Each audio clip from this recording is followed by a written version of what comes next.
إلا الله محمد رسول الله لا إله إلا الله محمد رسول الله لا إله إلا الله محمد رسول الله لا إله إلا الله محمد رسول الله. بسم الله الرحمن الرحيم. الحمد لله وحده والصلاة والسلام على من لا نبي بعده أما بعد. أعوذ بالله من الشيطان الرجيم. بسم الله الرحمن الرحيم. وهو الذي يرسل الرياح بشرا بين يدي رحمته وأنزلنا من السماء ماء طهورا. صدق الله العظيم. بزرگان محترم اور میرے عزیز ساتھیوں، گزشتہ کی مجلس میں نظافت اور طہارت کے متعلق کچھ باتیں میں نے آپ کے سامنے بیان کی. تو طہارت اور پاکی حاصل کرنے کے لیے پانی کا ہونا ضروری ہے. تو پانی اللہ تعالیٰ کی کتنی بڑی نعمت ہے، اس کے متعلق آج کی مجلس میں کچھ باتیں آپ کے سامنے ارشاد کر دوں. پانی اللہ تعالیٰ کی نعمتوں میں سے ایک بہت بڑی نعمت ہے جس کا تذکرہ قرآن کریم نے الگ الگ مواقع پر اس کا تذکرہ بھی فرمایا. اللہ فرماتے ہیں وَهُوَ الَّذِي يُرْسِلُ الرِّيَاحَ بُشْرًا بَيْنَ يَدَيْ رَحْمَتِهِ وَأَنزَلْنَا مِنَ السَّمَاءِ مَاءً طَهُورًا. اللہ فرماتے ہیں وہی ہے جو ہواؤں کو چلاتا ہے. وہ ہوائیں چلتی ہیں تو خوشخبری دینے والی ہوتی ہے کہ بھئی اس بات کی خبر دینے والی ہوتی، ٹھنڈی ٹھنڈی ہوائیں چل رہی، اب بارش آنے والی ہے. وَأَنزَلْنَا مِنَ السَّمَاءِ مَاءً طَهُورًا. اور ہم نے آسمان سے پاک پانی کا اتارا. لِنُحْيِيَ بِهِ بَلْدَةً مَيْتًا وَنُسْقِيَهُ مِمَّا خَلَقْنَا. اور ہم اس کے ذریعے تاکہ ہم نے پاک پانی کو اتارا تاکہ جو زمین مر چکی تھی، مردہ ہو چکی تھی، اس پر جب پانی گرتا ہے تو اللہ تعالیٰ اس زمین کو پھر سے زندہ کر دیتا ہے. وہ پانی اترتا ہے تو اس پانی سے جانور بھی پیتے ہیں، انسان بھی پیتے ہیں، جانور انسان اس سے سیراب ہوتے ہیں. یہ پانی اللہ تعالیٰ کی بڑی نعمت ہے. مفتی شفیع صاحب جنہوں نے معارف القرآن لکھا ہے، وہ فرماتے ہیں کہ ایک پانی کا گلاس جو جس کو ہم اپنے پیٹ میں اتارتے ہیں، پیتے ہیں، آدمی اس کو تھوڑا سا تصور کرے، یہ پانی جو میں نے ایک گلاس پانی پیا وہ کہاں سے آیا اور کہاں سے آ کر میرے تک پہنچا اور پھر مجھے حاصل ہوا. یہ کہاں سے آیا کہ اللہ تعالیٰ نے پانی کا نظام کچھ اس طرح سے بنایا ہے کہ زمین پر سمندروں کا نظام بنایا. وہ سمندر کتنے ہیں؟ اس کی زمین جو خشکی کی جو زمین ہے اس کے مقابلے میں 3 گنا دنیا میں پانی ہے، 3 گنا پانی. اس لیے فارسی زبان میں یہ خشکی کی زمین کو جس پر انسان جانور بستے ہیں ربع مسکو کہا جاتا ہے. فارسی زبان میں ربع مسکو، ربع کے معنی چوتھائی کے ہوتے ہیں. تو ربع مسکو کے معنی ہوئے چوتھائی آبادگاہ. پوری کائنات، پوری دنیا کے گویا 4 حصے، 3 حصے میں پانی ہے اور چوتھائی حصے میں آبادی خشکی ہے جس پہ انسان اور جانور بستے ہیں. اس لیے اس کو ربع مسکو تو 3/3 پانی ہے. تو پانی کتنا زیادہ ہوا؟ تو اللہ تعالیٰ نے اتنے بڑے سمندر کو بنایا، پانی کے نظام کا اشتراک کیا. اور سمندر کا پانی بھی کیسا؟ اس کے پانی کو کھارا بنایا، نمکین بنایا. اگر سمندر کا پانی میٹھا ہوتا، نمکین نہ ہوتا، کھارا نہ ہوتا تو سمندر میں جو جانور زندگیاں گزار رہے ہیں، بے شمار جانور روزانہ مرتے ہیں، روزانہ جیتے ہیں، تو ان کے مرنے سے، ان کے پھٹنے سے وہ پانی میٹھا پانی ہوتا تو سڑ جاتا، خراب اور گندا ہو جاتا. اللہ تعالیٰ کی قدرت کا نظام دیکھو. وہ سمندر میں جانور بھی کتنے ہیں. حیات الحیوان ایک کتاب ہے، علامہ دمیری رحمۃ اللہ علیہ کی. انہوں نے لکھا ہے کہ خشکی پر جتنے جانور ہیں وہ تمام جانور سمندر میں موجود ہیں، سمندر میں پائے جاتے ہیں۔ علماء کرام نے لکھا ہے کہ دنیا میں سب سے بڑا جانور یہ مچھلی ہے۔ مچھلی کا جانور یہ سب سے بڑا پوری دنیا میں جانور ہے۔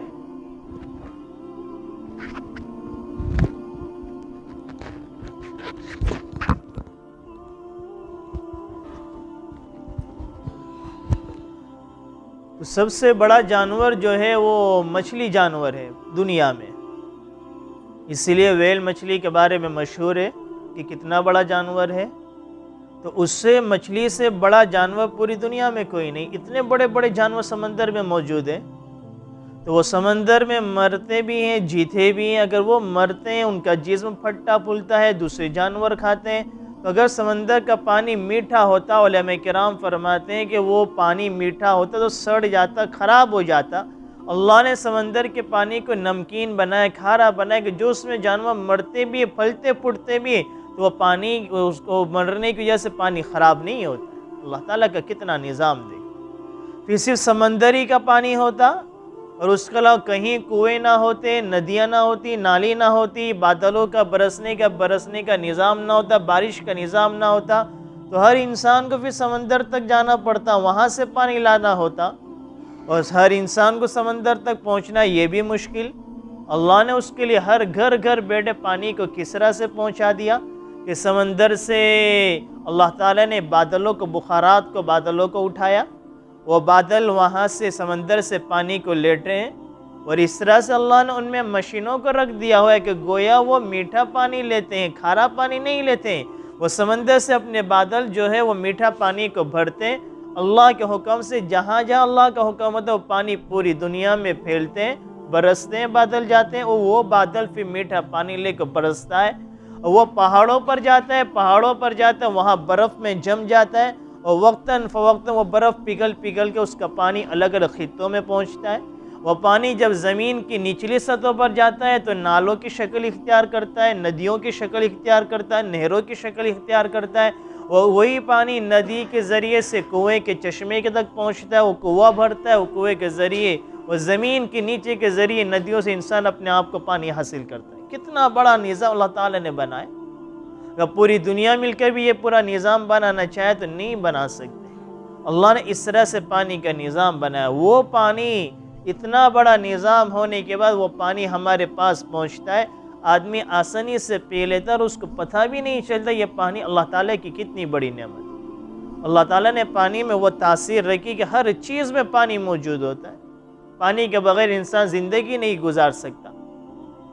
کھانے کی چیزوں کو دیکھ لو، آدمی کوئی بھی چیز بناتا ہے اس میں پانی کو ڈالتا ہے۔ وہ آدمی کھیتی کی چیزیں جو نکلتی، کھانے پینے کی جتنی چیزیں زمین سے نکلتی ہیں، تو زمین میں انسان پانی ڈالتا ہے، اس کھیتوں میں ڈالتا ہے، تو اسی زمین سے وہ کافی کھیتیاں بھی نکلتی ہیں، پھل فروٹ بھی نکلتے ہیں۔ اسی طرح انسان کے پاس اچھے سے اچھا جوس ہو، پانی نہ ہو، آدمی قیمتی سے قیمتی روزانہ کولڈ ڈرنک جوس پیتا رہے لیکن پانی نہ پیے، آدمی کی طبیعت بے چین ہو جاتی ہے۔ چاہے اعلی سے اعلیٰ قسم کا جوس پیتا رہے، ایک دن 2 دن پیے، لیکن اس کی طبیعت اکتا جائے گی، نہیں مجھے ایک گلاس تھوڑا سا بھی پانی پی گا تب جائے کہ اس کی طبیعت کو چین ملے گا۔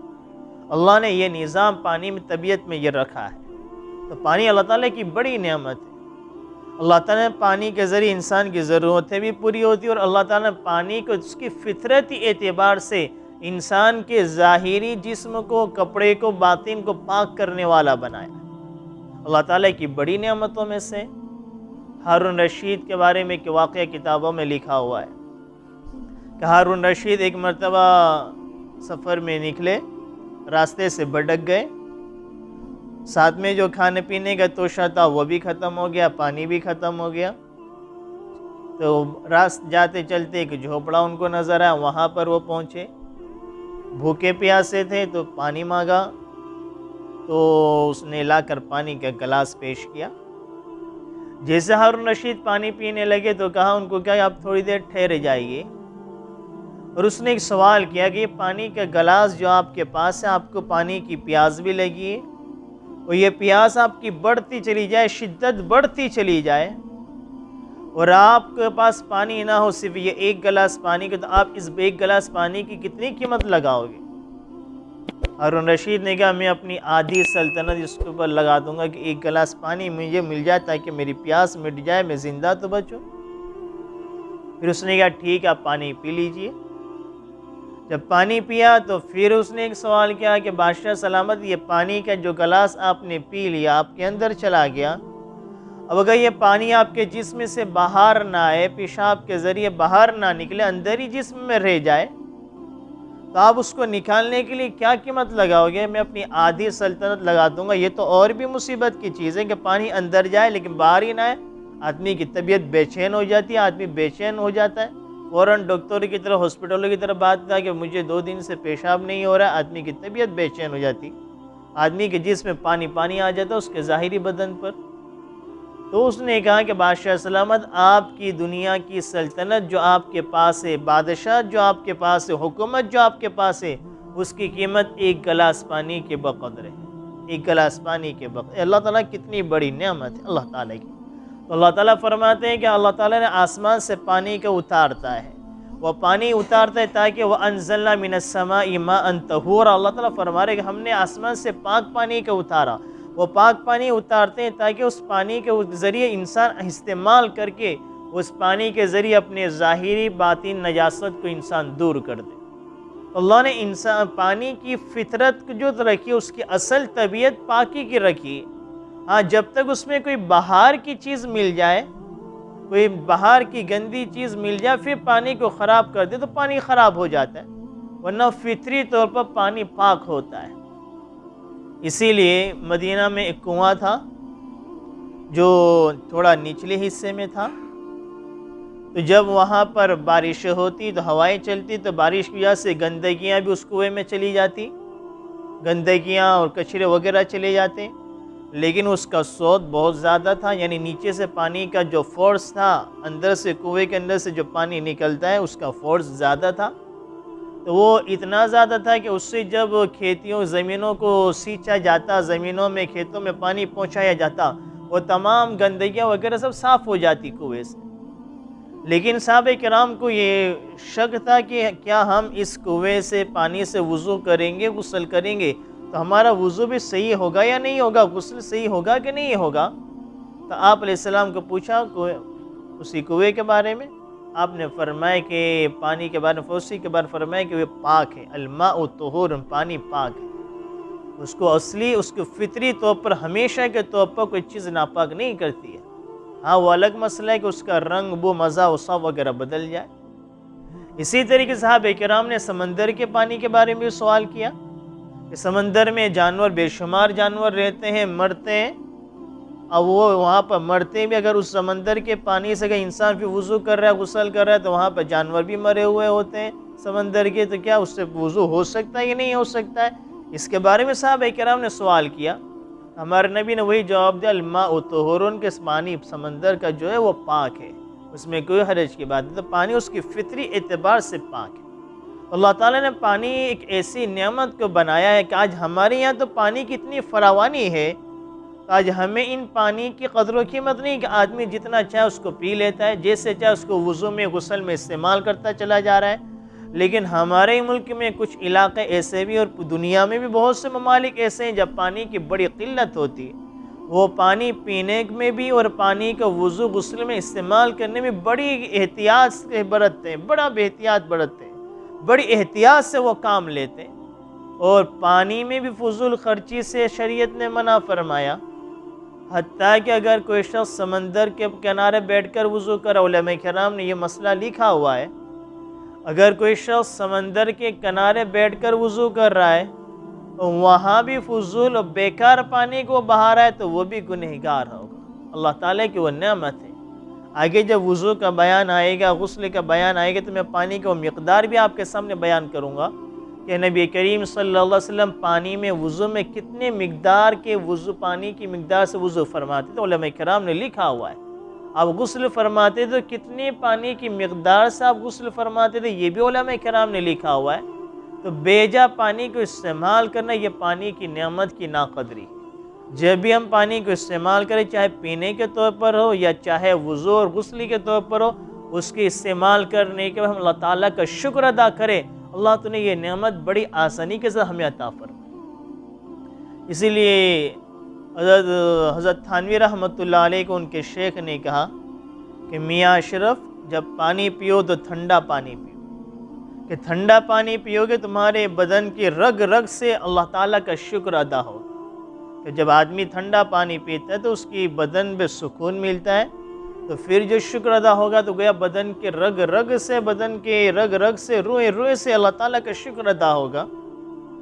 یہی وجہ ہے کہ حدیث پاک میں یہ بیان کیا گیا کہ نبی کریم صلی اللہ علیہ وسلم کی پسندیدہ چیزوں میں سے ٹھنڈا پانی کا بھی تذکرہ ملتا ہے حدیث کی کتابوں میں، کہ آپ علیہ السلام کو جو چیزیں پسند تھیں ان میں سے ایک ٹھنڈا پانی بھی۔ علماء کرام نے لکھا ہے کہ آپ علیہ السلام کے لیے کبھی خاص قسم کے کھانے کا انتظام نہیں کیا جاتا تھا کہ آپ کے لیے یہی کھانا ہو اور اسی طرح کھانا بنایا جاتا ہو، کہ روزانہ ہر جمعہ کو دال چاول آپ کے لیے بنائے جائے یا ہر اتوار کو سنڈے کو بریانی کا اہتمام ہوتا ہو۔ تو کھانے کا کوئی خاص آپ کے لیے کبھی بھی اہتمام نہیں کیا گیا، لیکن علماء کرام نے محدثین نے لکھا ہے کہ آپ کے لیے ٹھنڈے پانی کا اہتمام کیا جاتا تھا۔ مدینہ کے میں قریب ایک کنواں تھا، جو لکھا ہے کہ تقریباً 3.5 کلومیٹر مدینہ سے دوری پر ایک کنواں تھا، 3.5 کلومیٹر کی دوری پر، تقریباً 3.5 کلومیٹر بیٹھتے ہیں۔ تو وہاں سے باقاعدہ آپ علیہ السلام کے لیے پانی لایا جاتا، اس کنویں کا پانی بڑا میٹھا ہوتا تھا، باقاعدہ وہاں سے وہ کنویں کا پانی لایا جاتا تھا۔ ہمارے نبی کے لیے اہتمام کے طور پر آپ نے اپنے نصیحت بھی کی تھی، وصیت بھی کی تھی کہ میرے انتقال کے بعد جب میرے جنازے میں جب وہ غسل دیا جائے تو اسی کنویں کے پانی سے مجھے غسل دیا جانا۔ تو ٹھنڈے پانی کا آسانی سے آدمی پینے سے اس کو بھی اور بدن کو خوشی ملتی ہے۔ تو میرا کہنے کا یہ کہہ رہا تھا، آدمی جب پانی کو پینے کے طور پر استعمال کرے یا غسل کے طور پر، وضو کے طور پر استعمال کرے، آدمی اللہ تعالیٰ کا شکر ادا کرے۔ تو پانی بہت، علماء کرام نے پانی کی قسموں کو بھی بیان فرمایا کہ پانی کتنی طرح کا ہے۔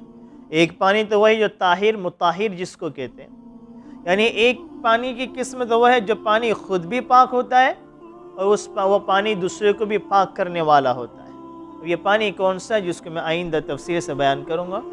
پانی کی ایک قسم وہ ہے جو پانی پاک تو ہوتا ہے لیکن اس کا استعمال کرنا مکروہ ہوگا اگر اس کے علاوہ دوسرا پانی موجود ہو تو۔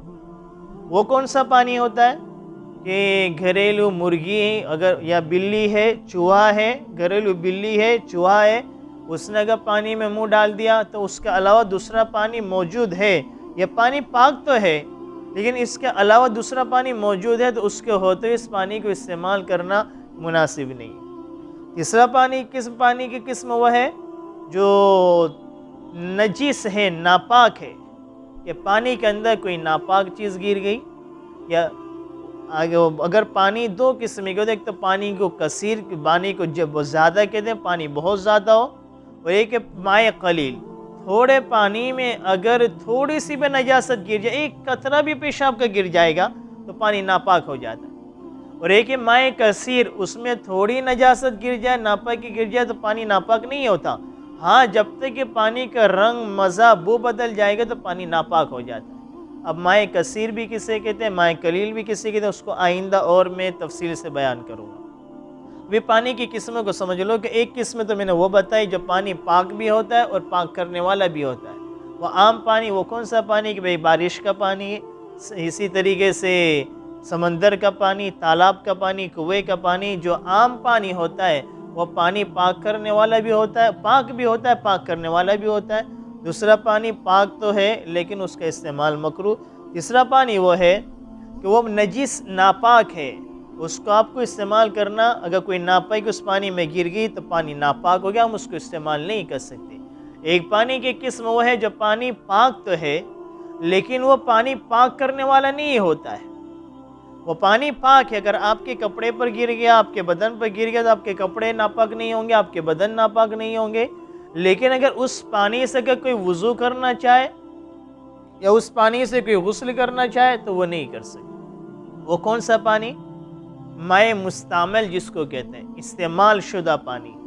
آدمی نے وضو کرا، اس کا وضو کرتے وقت جو اس کے بدن کے اعضاء سے پانی نکل کے کسی جگہ جمع ہو رہا ہے کہ کسی انسان نے غسل کیا، غسل کرتے اس کا پانی ایک جگہ جمع ہو رہا ہے، اس نے جمع کیا، اب اگر دوبارہ کوئی شخص اس پانی سے وضو کرنا چاہے اس کو مائع مستعمل کہتے ہیں، جو وضو میں استعمال کیا گیا، استعمال بچا ہوا نہیں، جو بدن کے اعضاء سے جدا ہو کر گیا وہ، ورنہ ایک ہے کہ بھئی کسی نے بڑی بالٹی پانی کی بھر کر رکھی ہے، اب اس بالٹی میں سے چمبو کے ذریعے لے کر وہ وضو کر رہا ہے، وہ پھر وہ آدھی پونی بالٹی بچ گئی، آپ کو کہ یہ مائع مستعمل ہے، اس سے دوبارہ وضو نہیں کر سکتے، نہیں، تو وہ تو صاف ستھرا پانی، مائع مستعمل جو ہمارے بدن سے نکل کر بہ رہا ہے، وہ اگر کسی جگہ جمع ہو گیا یا اس کو جمع کر دیا یا جمع ہو گیا تو اب وہ پانی پاک تو ہے، اگر ہمارے کپڑے پر کسی جگہ پر گر گیا، لگ گیا، جیسے وضو کرتے کرتے جو پانی چہرے کے اوپر پانی ہوتا ہے، اس کے داڑھی پر پانی ہوتا ہے تو وہ کپڑے پر گرتا ہے، ہمارے دوسرے اعضاء کو لگتا ہے، تو وہ پانی پاک تو ہے، لیکن اگر اس کو جمع کر لیا جائے اور اس سے دوبارہ کوئی وضو کرے یا غسل کرے تو پانی پاک کرنے والا نہیں، کیونکہ اس سے ایک مرتبہ پاکی حاصل ہو گئی ہے، اب یہ استعمال ہو گیا ہے، اب یہ دوبارہ کسی اور کو پاک نہیں کر سکتا۔ ایسے ایک پانی وہ ہے جو پانی پاک تو ہے لیکن اس سے بھی اس کو بھی استعمال نہیں کرنا ہے، وہ ہے کسی گدھے نے پانی میں منہ ڈال دیا، اگر گدھے نے پانی میں منہ ڈال دیا تو اس کو پانی پاک تو ہے، یہ اس پانی سے وضو وغیرہ نہیں کریں اگر اس کے علاوہ دوسرا پانی موجود ہو تو، اگر اس کے علاوہ دوسرا پانی موجود نہیں، وہی پانی موجود ہے جو اس پانی میں گدھے نے کھچر نے منہ ڈال دیا، علماء کرام فرماتے پھر اس پانی سے وضو بھی کریں گے، وضو کرنے کے بعد تیمم بھی کیا جائے گا۔ اگر گدھے نے کھچر میں کسی پانی میں منہ ڈال دیا، اس کے علاوہ دوسرا پانی ہے ہی نہیں، تو اس پانی کا اسے وضو کر لیں گے، لیکن وضو کرنے کے بعد تیمم بھی کریں گے۔ آگے بھی بے شمار پانی کے مسائل ہے، اسی طریقے سے پانی کب ناپاک ہوتا ہے، کب ناپاک نہیں ہوتا ہے، اس کا اوصاف کب بدلتے ہیں، مائع قلیل کسے کہتے ہیں، کثیر کسے کہتے ہیں، کسے کہتے ہیں، ٹنکی میں اگر کوئی جانور گر جائے، چھوٹا جانور گر گیا، بڑا جانور گر گیا، مسجد کے حوض کے مسئلے، اگر اس میں کوئی جانور گر گیا، کسی جانور نے، کتے نے یا کسی اور جانور نے منہ ڈال دیا تو کب پاک ہوتا ہے، کب ناپاک ہوتا ہے، وہ تمام مسائل کو انشاءاللہ آگے کے آئندہ کے مجلس میں بیان کیا جائے گا۔ اللہ تعالی ہم سب کو عمل کرنے کی توفیق اور سمجھنے کی توفیق عطا فرمائے، آمین، وما علینا الا البلاغ۔